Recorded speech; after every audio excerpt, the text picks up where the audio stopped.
Yo, what's up everybody? It's Sunny Bardwaj, and today we're diving deep into something that affects every single one of us: online browser privacy.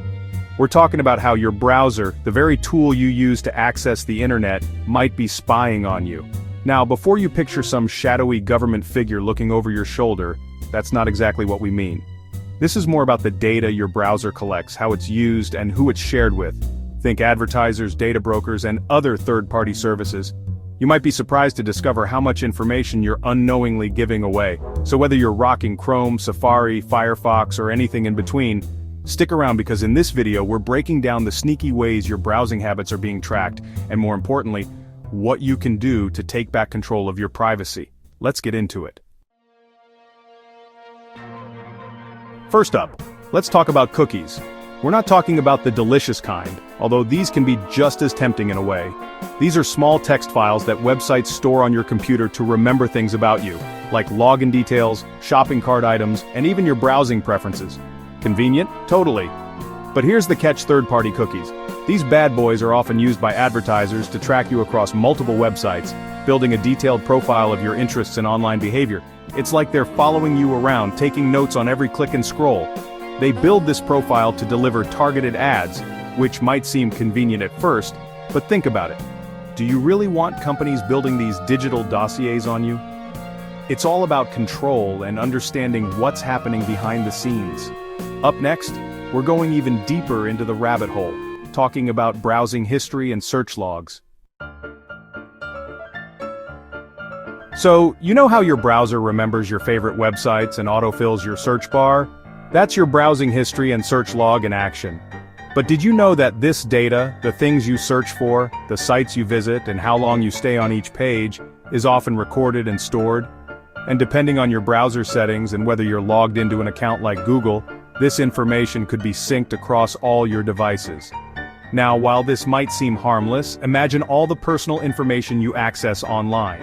It's not just funny cat videos, it's your bank details, your medical searches, your deepest curiosities. This information paints a very intimate picture of who you are, and that's valuable data. In the wrong hands, it could be used for anything from targeted advertising to identity theft. We need to be mindful of this digital footprint we're leaving behind. Speaking of footprints, up next, location tracking. You might be surprised where your browser knows you've been. Alright, let's talk about location tracking. Now, we know our smartphones track our location, but your browser can do that too, even on your desktop. How? Through your IP address, Wi-Fi networks you connect to, and even your computer's GPS if you give it permission. Now, on the surface, this can be helpful. It lets websites serve you location-specific content like nearby restaurants or store hours. But on the flip side, it also means websites, advertisers, and data brokers can pinpoint your location with a pretty high degree of accuracy. They can track your movements, learn your routines, and even make inferences about your lifestyle. And let's be real, not everyone is comfortable with that level of tracking. It's about drawing a line in the sand and deciding how much of your personal life you want to share with the digital world. And speaking of sharing, up next, we're talking about permissions. Those little pop-ups that ask to access your camera, mic, and even your clipboard.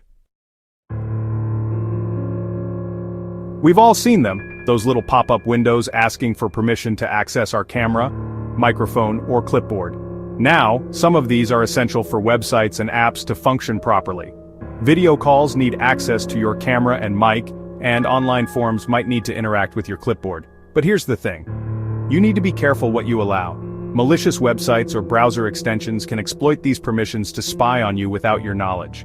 Imagine a website secretly recording you through your webcam or accessing sensitive information you've copied to your clipboard. It's a scary thought. The key takeaway here is to be mindful of what permissions you grant and only give them to websites you trust. And speaking of trust, the next topic is a big one: browser fingerprinting. It's like a digital fingerprint that can be used to identify you online, even if you're trying to stay anonymous. So you think clearing your cookies and browsing history makes you anonymous online?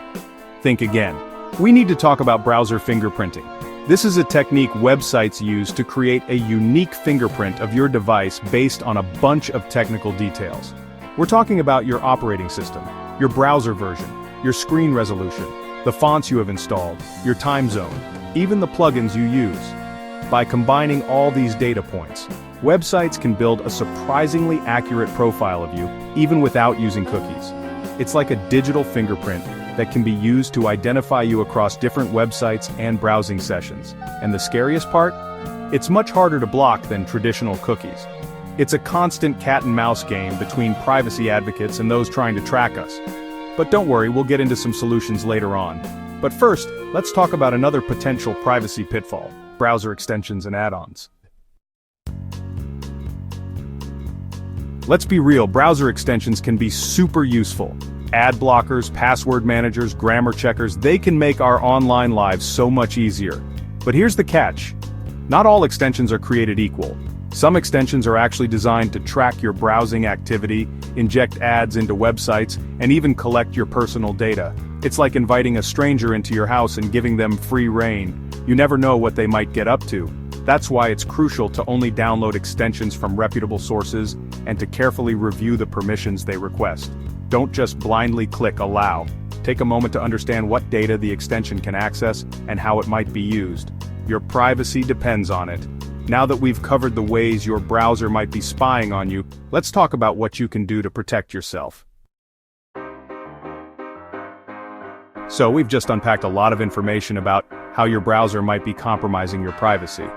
It might seem overwhelming, but the good news is that you're not powerless. There are steps you can take to fight back and reclaim your digital privacy. First off, consider switching to a privacy-focused browser like Brave, Firefox, or Tor. These browsers are designed with privacy in mind and offer stronger protections against tracking and data collection. You can also level up your privacy game by installing extensions like uBlock Origin and Privacy Badger. These tools block trackers, cookies, and those annoying ads that follow you around the web. And don't forget the basics. Clear your cookies and browsing history regularly, enable the Do Not Track setting in your browser, and avoid logging into everything with your Google or Facebook account. Remember, knowledge is power. By understanding how your data is being collected and used, you can make informed decisions about your online privacy. Stay safe out there, and I'll catch you in the next one.